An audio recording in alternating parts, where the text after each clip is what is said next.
Welcome to the chilling recap of a twisted tale that unravels across 6 gripping chapters, told in a non-linear fashion. Each segment adds a new layer to the shocking story, blending survival, deception, and brutal violence. Let's delve into the harrowing events between 2018 and 2020, a time when a relentless serial killer terrorized the wilderness of Oregon. Brace yourselves for a dark and heart-pounding journey. Chapter 3. Can you help me? Please. The story kicks off with a blonde woman, simply known as the Lady, desperately fleeing from the demon. Her car careens off the road after he fires a rifle shot, forcing her into the dense woods. Bleeding and terrified, she tends to a grisly injury. Her ear is missing, before vanishing deeper into the forest, trying to evade her relentless pursuer. The tension escalates as the demon hunts her with cold precision, the dark forest echoing with his sinister presence. Exhausted and injured, the Lady stumbles upon the isolated home of an elderly couple, Frederick and Genevieve. She pleads for their help, hoping to find sanctuary from the nightmare.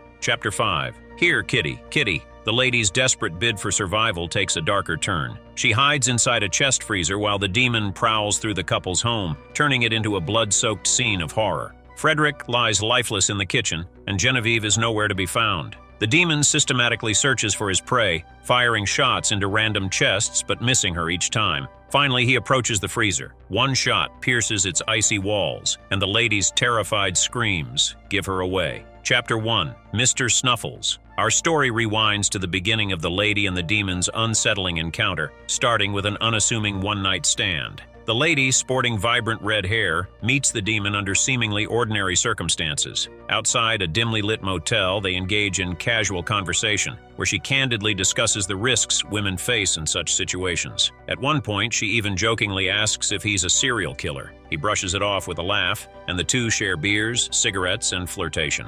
Inside the motel room, things take a dark turn as the Lady introduces BDSM into the mix, asking the demon to tie her up and choke her. The mood initially seems consensual, but when the demon pushes for more and she refuses, his demeanor shifts. Aggression takes over, and he binds her again, slapping her and making disturbing threats. The tension peaks when the Lady uses the safe word, Mr. Snuffleupagus, seemingly breaking the intensity. The demon, shaken, begins to apologize, but the Lady's tears quickly give way to laughter. She confesses she was enjoying the whole act. Just as things seem to be spiraling back into twisted playfulness, the Lady freezes. A horrifying flash of insight flickers across her face as she looks at the demon, hinting at the nightmare to come. And this is just the beginning of their deadly dance. Chapter 4. The Mountain People. This chapter offers a chilling look into how innocence is shattered by terror. It begins with Frederick and Genevieve, a peaceful elderly couple, savoring breakfast in their cozy, secluded home. Their tranquil morning is abruptly disrupted by frantic banging at the door. The Lady, injured and desperate, begs for their help. Compassionate and alarmed, the couple tends to her bloody ear wound and even offers her food to calm her down. While Genevieve goes to fetch medicine, Frederick attempts to contact the police. But the Lady, her voice trembling, pleads with him not to make the call. Suddenly, the scene takes a dark turn. Genevieve hears Frederick shouting, only to rush back and find a nightmare unfolding. The Lady has stabbed him in the chest and bludgeoned him with the phone. As Frederick collapses lifeless on the floor, the Lady reveals a sinister side, forcing Genevieve to gather supplies, exploiting the fact that the couple are doomsday preppers. Before Genevieve can fully comprehend the horror, the demon arrives at their doorstep. Seizing the moment, Genevieve escapes into the woods, leaving the Lady to confront her own fate. Sensing the demon's approach, she makes a desperate move and hides inside a freezer, bracing for the next chilling chapter in her deadly game of survival. Chapter 2. The Electric Lady. The story flashes back to a shocking revelation about the Lady's true nature. Inside the motel room, she and the demon are tangled in a haze of passion and drugs. Snorting cocaine together, the scene seems reckless but consensual, until it takes a sinister turn. Suddenly, the demon begins to feel unwell. Disoriented and collapsing, he tries to escape the room, but the Lady drags his limp body back inside. Calmly, she reveals the horrifying truth. She's dosed him with ketamine.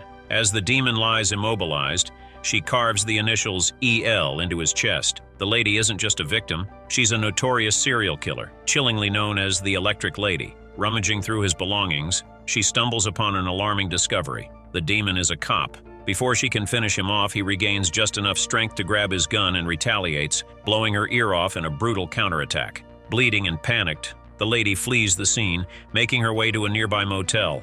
There, she encounters the clerk, Libby, and her assistant, Tanya. When Libby tries to call the police, the lady silences her with a violent stab to the neck. In a cold demand, she forces Tanya to hand over her car keys, setting the stage for the heart-pounding chase that began earlier in the story. The game between these two killers is far from over, and the stakes have never been deadlier. Chapter 6. Who's Gary Gilmore? The finale begins with the demon, battered but alive, calling for backup and identifying himself as RC. Thinking the lady is unconscious after his brutal punch, he lets his guard down, but she stirs and, through tears, confesses her dark motivations. Inspired by notorious killer Gary Gilmore, she reveals a twisted desire to meet a similar fate. In a chilling twist, she also admits she began to feel genuine love for him during their brief, twisted connection.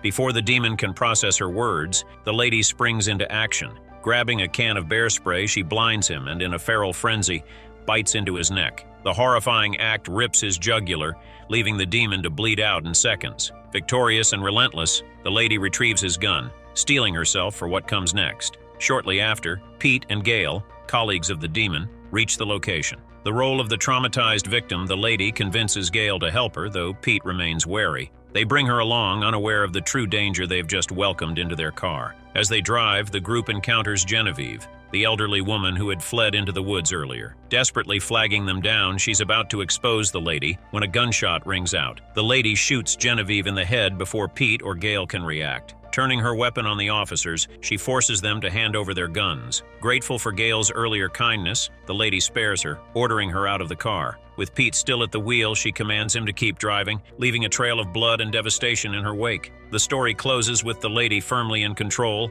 her unrelenting path of chaos far from over. Was it love, revenge, or sheer madness driving her actions? One thing's certain, her deadly journey is unforgettable. Hope you enjoyed watching this video. If you did, please give it a thumbs up, share your thoughts in the comments below, and subscribe to our channel for more great content. Thank you for watching.